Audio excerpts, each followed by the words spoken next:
नमस्कार दोस्तों। आज है 1 जनवरी 2026 यानी 2026 साल का पहला दिन। और आज से ही हम एक्सेल का बेसिक क्लास चालू किए हैं। ये क्लास दोस्तों 3 महीने का है और इस 3 महीने में हम हफ्ते में 2 या 3 बार ऑनलाइन ये क्लास करेंगे। एक्सेल के बारे में सारी जानकारी लेंगे और अपना वर्क की जो इफ़िशेंसी है वो बढ़ाने की कोशिश करेंगे।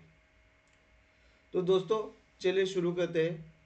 आज का जो पहला क्लास है वो पहला क्लास हम बेसिक एक्सेल के स्ट्रक्चर के बारे में जानने की कोशिश करेंगे। और ये जानते समय हमें ये एक बात सोचनी चाहिए कि एक्सेल क्या है। दोस्तों एक्सेल ये माइक्रोसॉफ्ट का एक टूल है और दुनिया में ज़्यादातर डाटा एनालिटिक्स इस टूल का उपयोग करते हैं।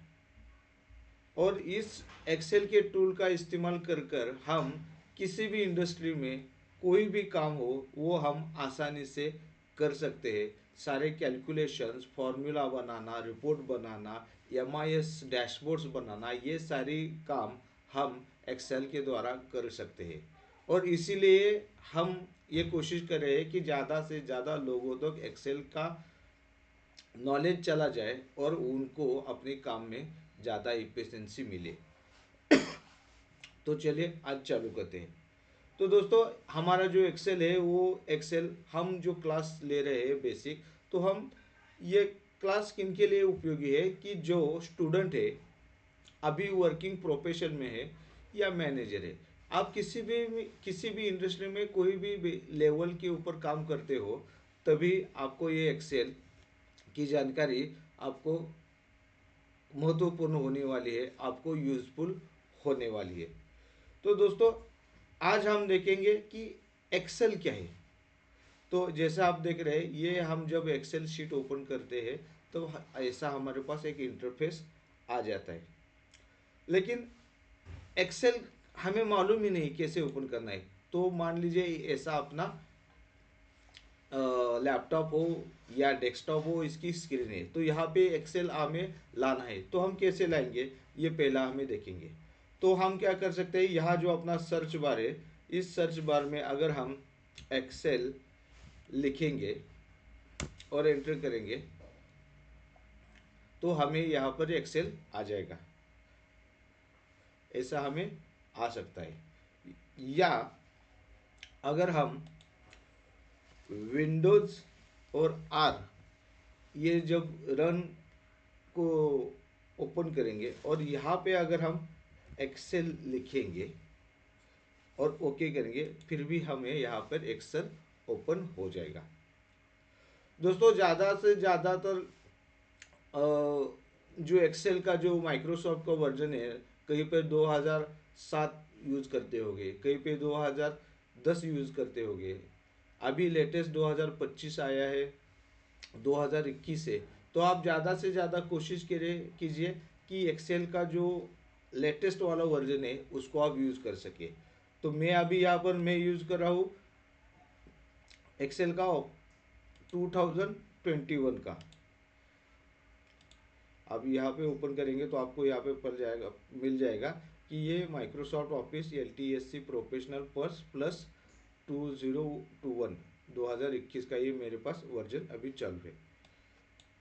आप कौन सा भी आपका एक्सेल का वर्जन हो तो उसमें भी आप ये यूज़ कर सकते हैं, लेकिन ज़्यादा से ज़्यादा आप कोशिश कीजिए लेटेस्ट वाला ही यूज़ किया जाए। तो अभी एक्सेल का एप्लीकेशन हम ओपन करके क्या क्या उसमें है हम देखने की कोशिश करेंगे। आप यहाँ पे सर्च बार पर जाइए और एक्सेल टाइप कीजिए। जैसे आप एक्सेल टाइप करेंगे तो आपको ये दिखाई देगा और इसमें जो एक्सेल है यहाँ पर आप क्लिक करेंगे तो आपका एक्सेल जो है ओपन हो जाएगा। अब जैसे ही एक्सेल ओपन हो जाएगा तो आपको यहाँ पे 3 चीज़ें मिलती है। पहला तो होम। इस होम में क्या है, ये एक ब्लैंक वर्कबुक है। यहाँ पर ये क्या है, एक ब्लैंक वर्कबुक है और कुछ टेम्पलेट्स यहाँ पे दी गई है। इस टेम्पलेट का हम इस्तेमाल कर सकते हैं, लेकिन अभी हम फिलहाल के लिए ब्लैंक वर्कबुक से ही यूज करेंगे। यह पे ब्लैंक वर्कबुक दिया गया है। उसके बाद यहाँ पे जो भी एक्सेल में हम रिसेंट जो भी फाइल ओपन करके देखते हैं वो सारी फाइल की लिस्ट यहाँ पे हमें मिलती है। जैसे हमारे मोबाइल में रिसेंट कॉल की हिस्ट्री हमें मिलती है, वैसे ही लेटेस्ट वाले जो हमने शीट्स ओपन किए थे उसकी लिस्ट यहाँ पे हमें मिल जाती है। और उसके बाद यहाँ पे फेवरेट है। फेवरेट मतलब किसी पर्टिकुलर शीट को अगर हमने फेवरेट मार्क किया, जैसे अभी मैं यहाँ टाइम प्लान है, इस टाइम प्लान के शीट को यहाँ पे फेवरेट मार्क जब करता हूँ तो वो मुझे यहाँ पर दिखाई देता है। फेवरेट लिस्ट में चला जाऊँगा तो यहाँ पे मुझे जो भी मैंने पिन मार्क किया है या फेवरेट किया है तो वो मुझे यहाँ पे दिखाई देते हैं। अभी मैं टाइम प्लान के ऊपर यहाँ पे अगर क्लिक करता हूँ, ऐड टू फेवरेट में चला जाएगा। किसी किसी पीसी में या लोअर वर्जन जो है 2007 में, तो वहाँ पे ऐड टू पिन ऐसा होगा, तो आप ये देख सकते हैं।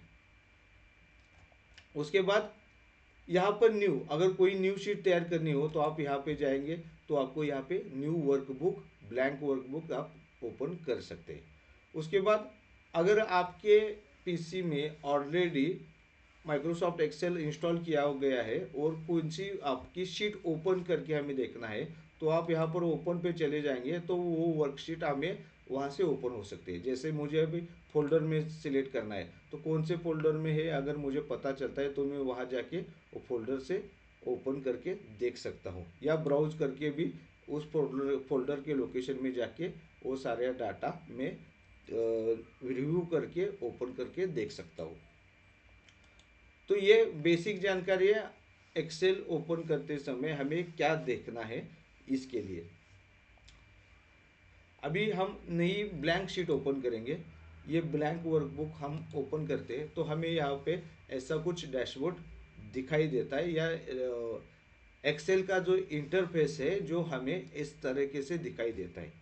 अभी यहाँ पे हमें क्या क्या दिखाई दे रहा है कि यहाँ पर पहले हमें दिखाई दे रहा है यहाँ पे बुक नेम, मतलब यहाँ पे देख ये बुक 01 है एक्सेल। अब मतलब इसका क्या है कि जो हमने शीट ओपन की है कि उसका नाम बुक 1 दिया गया है। कोई भी ब्लैंक वर्कबुक को जब हम ओपन करते हैं तो बाय डिफ़ॉल्ट उसका जो नाम है ये बुक 1 करके आ जाता है। और इसे हम कहते हैं टाइटल बार।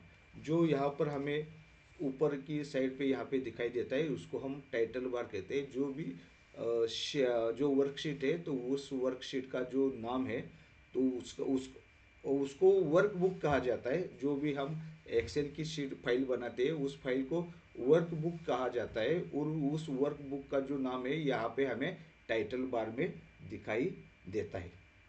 टाइटल बार के बाद यहाँ पे एक कोने में हमें जो दिखाई दे रहा है लेफ्ट साइड में, अगर उसको हम जूम करके देखें यहाँ पर, तो इसे कहते हैं दोस्तों क्विक एक्सेस टूल बार।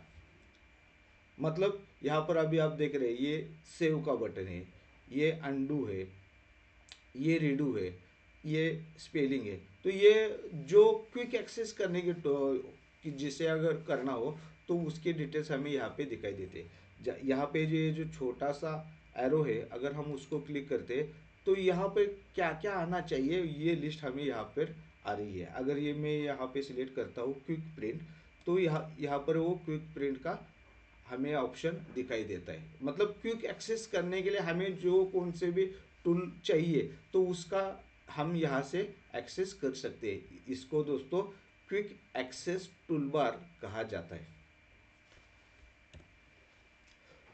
अभी हम देखेंगे मिनिमाइज यहाँ पे राइट साइड में। अभी राइट साइड पे आप यहाँ पे देख सकते हैं, यहाँ पे ये मिनिमाइज है। यहाँ पर जो है उसे हम ये मिनिमाइज है।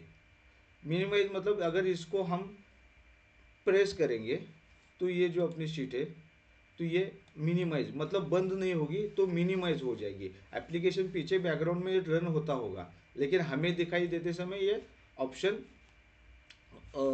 शीट दिखाई नहीं देगी।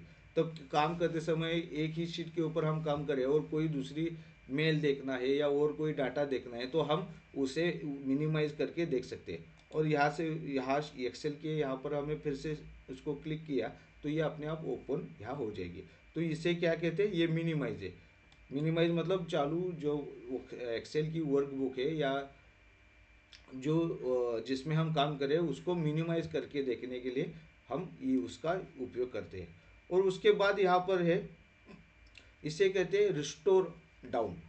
रिस्टोर डाउन का उपयोग कब होता है कि मान लीजिए हमें उसको कम देखना है, मतलब अगर मैं इसे दिखता लगाता हूँ तो ये देखिए ये हमें जैसे चाहिए उतने साइज में हम उसको ला सकते हैं। अगर मैं यहाँ पे क्लिक करके उसको ड्रैग करता हूँ लेफ्ट साइड तो उतना आ जाता है, यहाँ पे क्लिक करके नीचे ड्रैग करता हूँ तो नीचे तक। ऐसे हम कितना भी चाहे उतना उसकी साइज कम ज़्यादा कर सकते हैं। मतलब ये रिस्टोर है, साइज उसकी जो है वो रिस्टोर हो। अगर फिर से मैं यहाँ पे क्लिक करता हूँ तो ये मैक्सिमाइज हो जाता है। तो इस तरह के से ये दो ऑप्शन है। और लास्ट वाला जो है वो क्लोज करने के लिए, अगर मैं इसको क्लिक करता हूँ तो ये पूरा जो है वर्कबुक क्लोज हो जाएगा।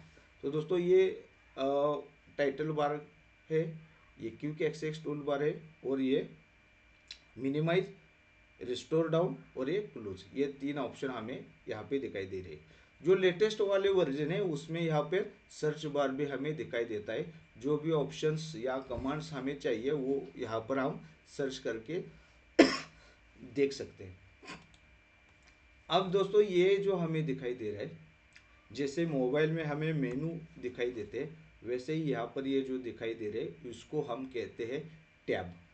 उसको हम क्या कहते हैं, टैब्स कहते हैं। और इसमें अलग अलग ऑप्शंस हमें दिखाई दे रहे हैं। जैसे आप यहाँ देख रहे हैं, ये जो पहला है वो फाइल है, दूसरा वाला होम है, तीसरा इंसर्ट है, चौथा पेज लेआउट है, पांचवा फॉर्मूला है, छठा वाला डाटा है, रिव्यू है, व्यू है और हेल्प। किसी किसी में डेवलपर करके और एडिशनल आता होगा, अभी उसमें नहीं है। हम बाद में देखेंगे वो डेवलपर टैब कैसे हम वहाँ पर शो कर सकते हैं। लेकिन बेसिक में हमें इतने ही फंक्शन की या इतने ही टैब की ज़रूरत होती है। अभी इसमें जो पहला जो होम का टैब है, दूसरा इंसर्ट का टैब है, ये इसको हम क्या कहते हैं, इसे टैब कहते हैं। और टैब टैब का इस्तेमाल हम मेनू के तरह भी कर सकते हैं, मतलब होम मेनू, इंसर्ट मेनू, पेज लेआउट, ऐसा भी हम इसको कह सकते हैं। लेकिन इसका एक्चुअल नाम टैब है। और टैब के नीचे ये जो दिखाई दे रहे हैं इन इन सब को रिबन्स कहा जाता है। जैसे ये ये जो पूरी यहाँ पर है उसको रिबन कहा जाता है। और हर ऑप्शन, हर जो टैब है वो हर टैब का रिबन अलग अलग है। मतलब यहाँ पर मैं होम के ऊपर क्लिक करके यहाँ पे देख रहा हूँ तो ये मुझे पूरा रिबन जो दिखाई दे रहा है ये होम टैब की रिबन से। अगर मैं इंसर्ट टैब के ऊपर चला जाऊँगा तो इंसर्ट टैब के रिबन्स यहाँ पर अलग अलग हमें दिखाई दे रहे हैं। पेज लेआउट के ऊपर चला जाऊँगा तो उसके रिबन्स अलग है। ऐसे हर मेनू के जो सब मेनू है हम कह सकते हैं तो उसको हम यहाँ पर रिबन कहते हैं। ये रिबन हो गया। और एक्चुअल में अगर हम देखें ये रिबन होने के बाद यहाँ पे हम जो देख रहे हैं इसको हम नेम बॉक्स कहेंगे। ये जो छोटा वाला हमें दिखाई दे रहा है, ये यहाँ पर एक छोटा सा जो रेक्टेंगल बॉक्स दिखाई दे रहा है ना, उसको कहते हैं नेम बॉक्स। ये नेम बॉक्स क्या है हम आगे देखेंगे। और यहाँ पे हम ये जो दिखाई दे रहा है इसको कहते हैं, इसको कहते हैं फॉर्मूला बार। ये फॉर्मूला बार भी क्या काम कैसे करता है हम आगे देखेंगे। लेकिन अभी हमें समझ लेना है कि कहाँ पर जो हमें दिखाई दे रहे हैं उसका नाम क्या है। इसको रिबन बार कहा, नेम बॉक्स कहा जाता है और इसको फॉर्मूला बार कहा जाता है। उसके बाद हमें देखना है कंट्रोल।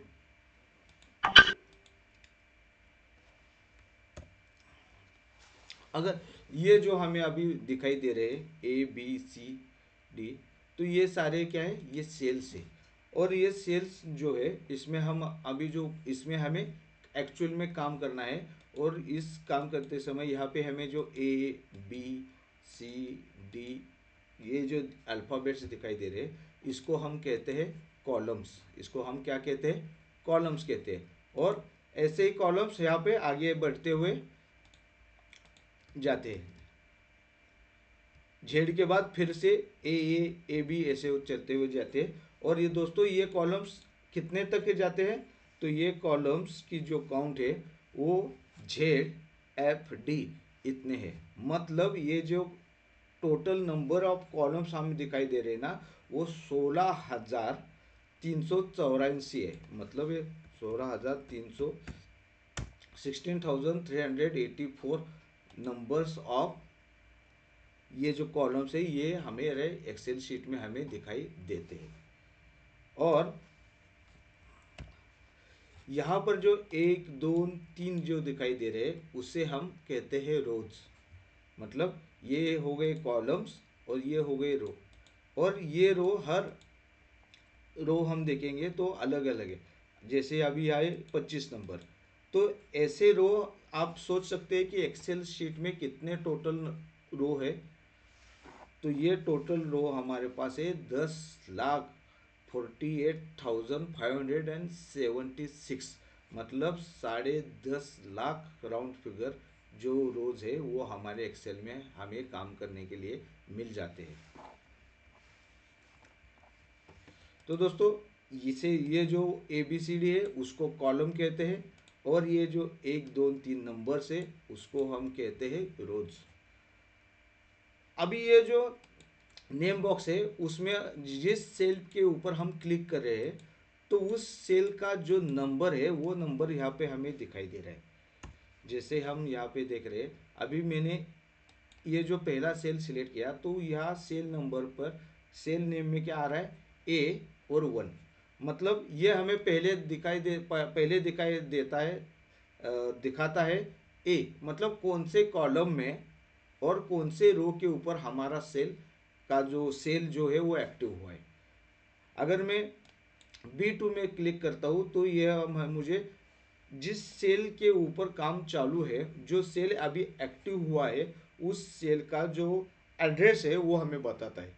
जैसे आप यहाँ देख पा रहे हो ये B2 है, उसके बाद B4 है, उसके बाद B7। मतलब जिस सेल के ऊपर हमें काम करना है उस सेल का हमें पता वो बता देता है। और अगर हमें किसी सेल के ऊपर डिफाइन जाना है, मुझे मान लीजिए D4 के ऊपर जाना है, शिफ्ट जाना है कि वहाँ पर D4 डालता हो तो मेरा जो सेल है वो सिलेक्ट हो जाएगा। देख सकते हैं D4 के ऊपर ये हो चुका है। अब यहाँ पे मुझे मान लीजिए A6 जाना है तो ये मैं यहाँ पे सीखता हूँ तो मेरा जो एक्टिव सेल है वो A6 में चला जाता है। तो दोस्तों इस तरह से कैसे भी हम जो नेम बॉक्स है उसका इस्तेमाल कर सकते हैं। और यहाँ पर जो दिखाई दे रहा है ये जो है इसको हम कहते हैं सेल।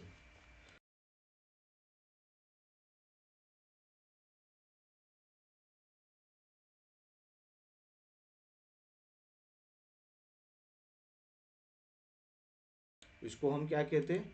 उसको हम सेल कहते हैं। और जैसे ही हम ये जो सेल की जो साइज है अगर हमें वो बड़ा देखना है तो जैसे हम कंट्रोल प्रेस करेंगे और माउस से अपना जो स्क्रोल बार है जो स्क्रोलिंग व्हील है उसको अगर हम घुमाएंगे तो ये जूम हो जाता है। और जैसे ही हम उसको पीछे घुमाएंगे तो ये जूम आउट हो जाता है। तो हम ये जो सेल की जो साइज़ है उस सेल की साइज़ हम ऐसे जूम करके छोटा या बड़ा कर सकते हैं। इसके लिए हमें कंट्रोल दबाना है और कंट्रोल दबाते ही माउस का जो स्क्रोलिंग का जो बार है उसको व्हील है जो उसको आगे या पीछे घुमाना है जिससे ये जूम हो जाए। अभी हम देखेंगे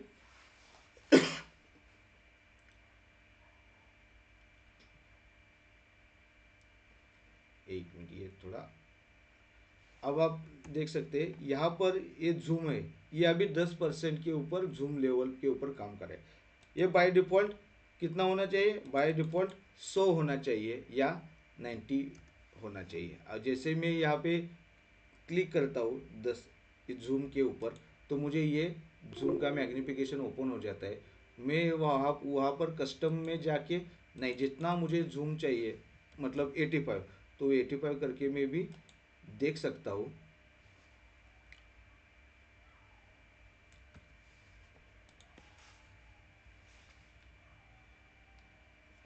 85 कर कर भी मैं देख सकता हूँ। ये थोड़ा सा हैंग हो चुका है, बहुत सारा हमने इसके ऊपर जूम किया है।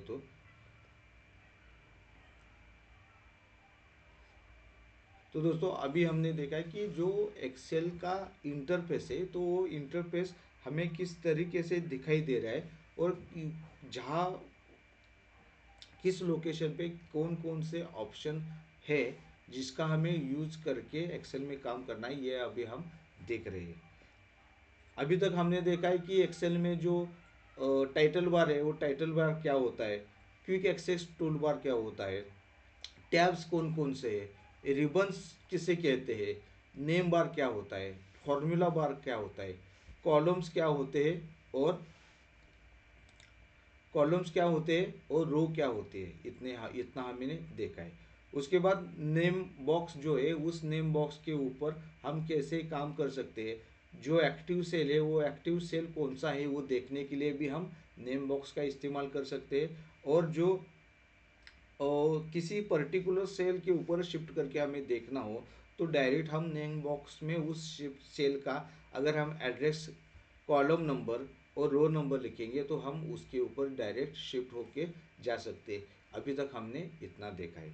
और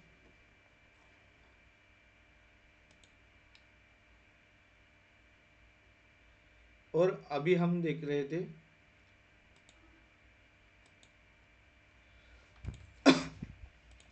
ये जो सेल है, ये सेल अभी क्या है, ये अभी तक हमने देखा है। ठीक है। अभी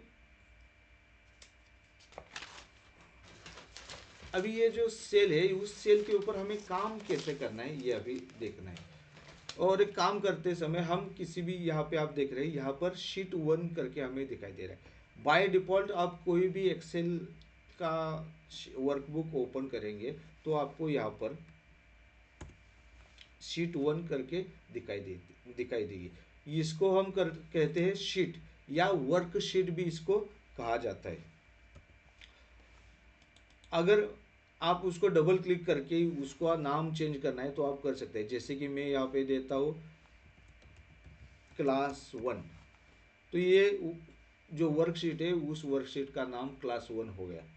अगर आपको नई शीट चाहिए तो उसके बाजू में जो प्लस का साइन है, उस प्लस के साइन के ऊपर आप जब क्लिक करेंगे तो एक नई वर्कशीट ओपन हो जाएगी जो ब्लैंक होगी।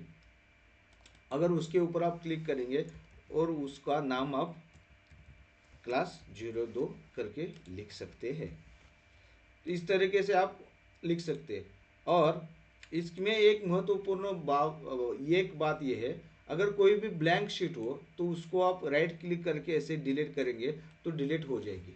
लेकिन कि अगर आपने कोई वर्कशीट ओपन की है और उसमें कुछ डाटा ऐड किया हुआ है, और डाटा ऐड करने के बाद अगर आप उसको डिलीट करते हैं, जैसे आप डिलीट बटन दबाएंगे तो माइक्रोसॉफ्ट आपको एक पॉपअप देगा, और उस पॉपअप में आपको बताया जाएगा कि ये जो वर्कशीट है जिसमें आपने डाटा भरा है, कुछ काम किया है, अगर आप उसको डिलीट करेंगे तो ये डाटा परमानेंटली डिलीट हो जाएगा।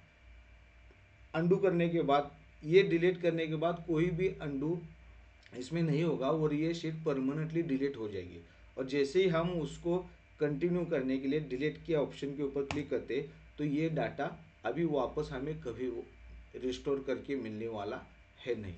तो हमें कोई भी शीट जब यहाँ से डिलीट करनी हो तो हमें बहुत सावधानी से काम करना होगा। शीट डिलीट होते हैं, लेकिन शीट डिलीट होने के बाद हमें वो मिलती नहीं है। तो इसलिए बहुत केयरफुली हमें यहाँ पे शीट डिलीट करनी हो तो प्रॉपर सिलेक्ट की गई है क्या, और वो हमें अनवांटेड है तभी उसको डिलीट करने का प्रयत्न करना है।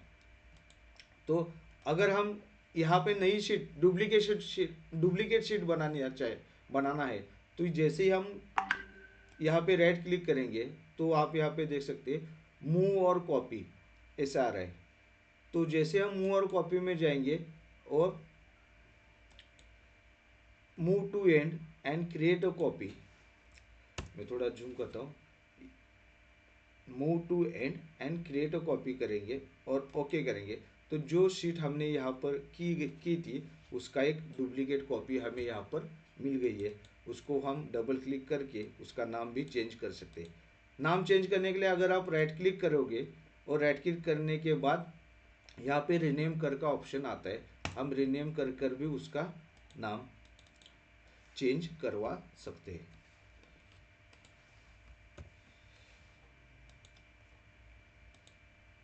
तो अभी हमने देखा वर्कशीट क्या होती है, वर्कशीट को हम ऐड कैसे कर सकते हैं, वर्कशीट में हम डिलीट कैसे करना है, डिलीट की गई वर्कशीट हमें वापस मिलती नहीं है, कोई भी उसमें अंडू काम में आता नहीं है, उसका नाम कैसे चेंज करना है, डुप्लीकेट शीट कैसी बनानी है, ये हमने अभी देखा है। अगर मान लीजिए हम कोई भी काम कर रहे हैं, मतलब 1 2 3 ऐसे हम काम कर रहे हैं, ठीक है, तो ये जो डाटा है कोई भी हमने भरा हुआ उसको अगर हम कंट्रोल सी करते हैं तो वो कॉपी हो जाता है, और जिस दूसरी जगह पर अगर हम वहाँ पे क्लिक करेंगे और कंट्रोल भी जब करेंगे तो वो वहाँ पर पेस्ट हो जाता है। मतलब यहाँ पे जो डाटा है वो डाटा हमें दूसरी जगह पर भी चाहिए, तो उसको हम कंट्रोल सी करेंगे और जिस जगह पे चाहिए उस सेल के ऊपर हम क्लिक करेंगे और कंट्रोल भी करेंगे तो वो डाटा हमें वहाँ पर मिल जाएगा। तो उसे कहते हैं कॉपी और पेस्ट। मतलब जैसे ही हम कंट्रोल सी करेंगे, कंट्रोल सी करेंगे तो ये कॉपी हो जाता है, और जहाँ पर चाहिए वहाँ पे क्लिक करेंगे तो वो पेस्ट हो जाएगा। तो इसे कॉपी पेस्ट कहते हैं। बहुत सारा अपना काम कॉपी पेस्ट करके किया जाता है, तो ये हमें पता होना ज़रूरी है। और अगर हमने कोई काम किया है, वो काम हमें, वो एक्टिविटी हमें करनी नहीं चाहिए थी, ऐसा जब हमें लगता है, तब हमें वापस वो रिस्टोर करने के लिए कंट्रोल जेड जब हम दबाएंगे तो वो जो किया हुआ काम है वो अंडू हो जाता है। मतलब वो काम एक स्टेप हम फिर से वापस अपने पिछले स्टेप के ऊपर चले जाते हैं, जैसे आप यहाँ पे देख रहे हो। और अंडू किया हुआ जो काम है उसको वापस लाना है तो उसको रीडू कहते हैं। और अगर हम कंट्रोल दबाकर वाई दबाएंगे तो ये वापस रीडू हो गया। मतलब ये जो अभी मान लीजिए यहाँ का सेल मैंने कॉपी कर कर यहाँ पे पेस्ट किया है, और ये जो पेस्ट किया हुआ है वो मुझे नहीं चाहिए, तो मैंने उसको डिलीट किया। ओके, अब जो डिलीट किया गया है वो डिलीट किया हुआ मुझे वापस लाना है। मुझे मतलब क्या है, मुझे अंडू करना है। जो डिलीट की एक्टिविटी मैंने की थी उसको डिलीट अंडू को करना है, तो मैं कंट्रोल जेड दबाऊंगा तो वो एक्टिविटी वापस आ जाएगी। जो हमने डिलीट किया था वो डिलीट ऑप्शन कैंसिल हो जाएगा, उसके पहले जो एक्टिविटी हमने की थी वो आ जाएगी। लेकिन कभी कभी डिलीट, अभी मैंने इसको डिलीट किया, ओके, डिलीट करने के बाद उसको मैंने कंट्रोल जेड किया, वो फिर से अंडू हो गया। अभी अंडू होने के बाद मुझे फिर से वो अपना पहला जो स्टेप था डिलीट का उस स्टेप पे जाना है, तो मतलब रीडू करना है। तो मैं कंट्रोल और वाई दबाऊंगा तो ये डिलीट फिर से हो गया। तो ये कंट्रोल जेड, मतलब कंट्रोल जेड अंडू के लिए और कंट्रोल वाई रीडू के लिए, ये हमें समझ के लेना चाहिए। अभी हम देखेंगे फॉर्मूला बार क्या होता है। जैसे आप यहाँ पे देख रहे हो, ये जो है इसको फॉर्मूला बार कहते हैं। जो भी सेल के ऊपर value, text, numbers, date formula जो भी हम यहाँ पे लिखते हैं वो सारे यहाँ हमें फॉर्मूला बार में दिखाई देते हैं। जैसे कि आप अभी C4 सेल एक्टिव है और C4 सेल में 1 नंबर का जो वैल्यू है वो हमें दिखाई दे रही है। अगर मान लीजिए यहाँ पर मैं सूरज टाइप करता हूँ, जो भी सूरज मैंने यहाँ पे लिखा हुआ है वो मुझे यहाँ पे फॉर्मूला बार में दिखाई देगा, वो मुझे फॉर्मूला बार में दिखाई देगा। अभी मान लीजिए मैंने C7 एक्टिव किया है और C7 एक्टिव करने के बाद यहाँ पर मैंने एक फॉर्मूला डाला कि ये वाला प्लस ये वाला प्लस ये वाला, तो इसकी जो वैल्यू है, जो वैल्यू C7 की वैल्यू 6 जो है वो 6 यहाँ दिखाई दे रही है। लेकिन 6 जो वैल्यू डाला हुआ था वो फॉर्मूला में दे रहा है। जो भी एक्टिविटी इस सेल में करते हैं तो वो क्या है ये हमें फॉर्मूला बार में देती है, जिससे हमें फॉर्मूला वो उसको समझने में और काम करने में हमें आसानी हो जाती है। और ये सारे होने के बाद अगर हम कंट्रोल करते हैं, ये सब होने के बाद अगर हम कंट्रोल यस होते हैं तो शीट हमारी सेव हो जाती है। अभी ये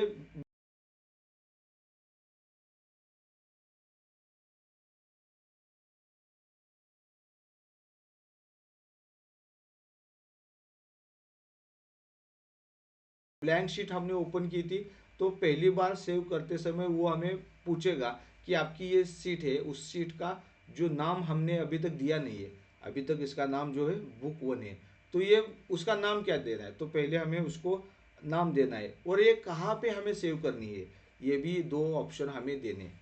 तो हम इसको मोर ऑप्शन में चले जाएंगे, ब्राउज करेंगे कहाँ पर सेव करना है।